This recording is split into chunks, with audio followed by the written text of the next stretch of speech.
This morning on DC News Now. What has happened to the councilman is it's bad news. I was in there and I don't know what they're talking about. Tense meeting in Ward 8 as the community deals with fallout from a political scandal. Cloudy skies over the DMV. We're tracking pop-up storms and summer heat through the week. Staying safe outside. Health officials working to prevent the spread of West Nile virus in Maryland. Plus, gunning for a spot on the Commanders. Roster hopefuls fighting to make the final cut today. And welcoming back an athlete after a life-changing injury. I know it's never going to be the same, but hopefully we can get him there as close as possible. His high school and community rally behind him as he returns home. You're watching the station covering all of the DMV. This is DC News Now. Well, good morning, and thanks for starting your morning with us here on DC News Now. It is 8 o'clock on a Tuesday. I'm Tanaya Wright. Yeah, good morning to you. I'm Corey James. We'll get to Shanika, who's going to track the roads and give you the latest in just a second. Let's turn things over to Jackie. They'll keep an eye on that forecast and hot today. Yes, and it's going to be hot tomorrow. Just added another hot for that one, for the emphasis for tomorrow. Visibility, though, out there this morning, we are seeing some pockets of low visibility because of that dense fog. Down about a mile or less still over towards Martinsburg, so definitely want to take it slow out that way. Now up to 5 miles in Winchester and Luray, 7 miles in Leesburg, still about a mile in Frederick. So still, some areas are seeing that very low visibility at this point, but we should be seeing improvement. Today we'll see highs, low 90s, stray storm back out towards the west. Better chance for some thunderstorms later in the day tomorrow, with highs in the upper 90s. Feels like temperatures well into the triple digits tomorrow afternoon. Thankfully, we will be tracking a break from all that heat and humidity late this week and into the weekend. More details on that coming up. Shanika, what are you seeing out there on the roadways? All right, Jackie, heads up. We have this 3-vehicle crash. It is slowing everything down along the 270 spur out of Montgomery County. So right before the American Legion Bridge, you can see this crash activity to the left, taking at least 3 lanes. Let's flip over so we can see your commute here. You're still bold red, dealing with a lot of congestion along this stretch here, 495 and 270. That is out of Montgomery County. For the rest of your area, we do have this one crash in Silver Spring off of Broad Birch and Bournefield Way. 95 is a bit slow. That's past the ICC, heading southbound toward the Capitol Beltway.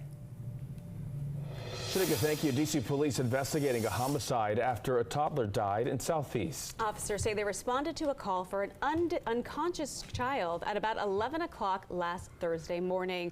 1-year-old Jordan Ballard was taken to the hospital where he later died. Investigators say the boy suffered multiple blunt force injuries. And staying in D.C., a basement fire at a business now out after crews battled it for more than an hour. D.C. Fire and EMS say the business on Bladensburg Road caught fire yesterday afternoon. It started in the basement and then spread to the first floor. Crews at the scene say they had to use a variety of large water streams to get that fire under control.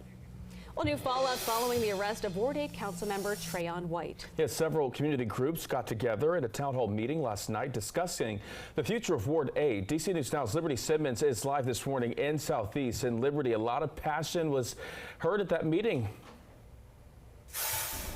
Well, there were very tense moments even outside of the meeting here last night. Now, there were no cameras allowed inside the Arc, but the meeting involved many community groups and community members who didn't seem to agree on much. A heated town hall debate to discuss the future of Ward 8 just seemed to generate more confusion. The Arc did not allow cameras inside the meeting, raising concerns about transparency. The meeting was held by several community groups, including the Black Lawyers for Justice and Black Men's Movement of Washington, D.C.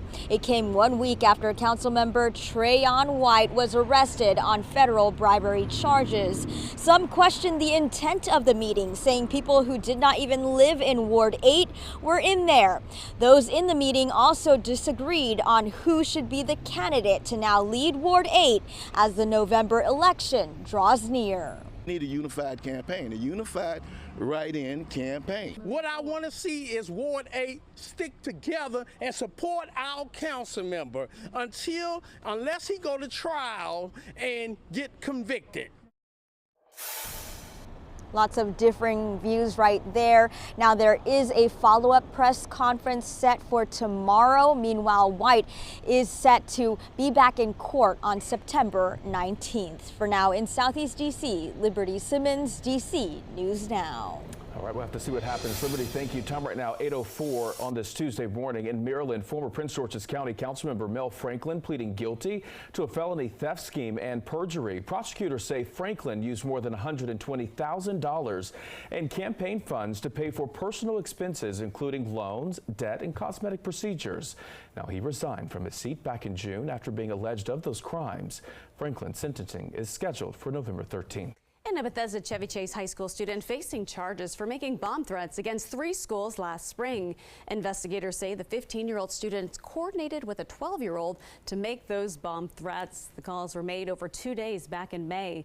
The threats forced lockdowns at Bethesda Chevy Chase High, Walt Whitman High, and Bethesda Elementary School. Investigators say the threats were not credible. Maryland law prevents charges against that 12-year-old. The 15-year-old boy has since been released to his family.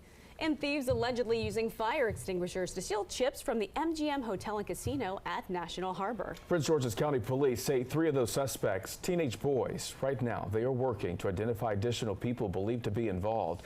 Now, officers say this all happened Saturday afternoon just before 3 o'clock. According to police, 2 16-year-olds and an 18-year-old are accused of setting off that fire extinguisher on the casino floor before stealing those chips. The brazen attack happening during the middle of the day, leaving visitors unsettled. It's unfortunate. It's unfortunate that a business would be vandalized, and hopefully no one was hurt. I do hope they are caught and they get to face the consequences, so hopefully they can learn from their actions. The kids can think they can do whatever they want. They feel no accountability, and it's getting worse. Now, proportionally, I don't know what the numbers are, but it just seems like it's getting worse. No word on any injuries. Police are also offering $2,500 to anyone who leaves a tip leading to the arrest and indictment of the suspect or suspects. And new developments in the case of a missing Virginia mother. Naresh Bhatt, the husband of Mamta Kofli Bhatt, is being denied bond. A judge making that decision within seconds yesterday, claiming Naresh, who police believe is responsible for his wife's disappearance, is a flight risk and danger to the community. Prosecutors believe Naresh physically abused his wife and also made Google searches about a spouse dying months before Mamta's disappearance. They say they no longer believe the 28-year-old is alive because of the amount of blood found inside the home. Now, some of her loved ones sat in court yesterday listening to those disturbing details. Astonished. I think it goes to show perhaps premeditation. Again, we are not the judge or the jury, but it does sound like there's indication of premeditation. Bond was denied. We were preparing ourselves that it may not be. Definitely have him pay for the price. Naresh is charged with concealing a body. The defense arguing, though, there is no probable cause since Mamta has not been found. And Maryland health officials are urging you to be aware of mosquitoes. The Department of Health says someone in the state tested positive for West Nile virus for the first time this year. Health officials say that most people will not develop any symptoms from the virus. However, if you are older than 50, have pre-existing conditions, it could make you seriously ill. The symptoms include a fever, headache, or body ache. People with the virus can also develop rashes or swollen glands. Now, health officials do say anyone worried about mosquitoes should cover up exposed skin and use insect repellent. You should also look out for areas where mosquitoes can populate. Officials suggest you get rid of any standing water and watch out for clogged gutters and pipes. Time right now, 8:08 on this Tuesday. Traffic stop disparities. A new report by Virginia's Department of Criminal Justice Services revealing Black and Hispanic drivers are more likely to be stopped by law enforcement than white drivers. The agency says Black and Hispanic drivers account for nearly 40% of the state's traffic stops last year.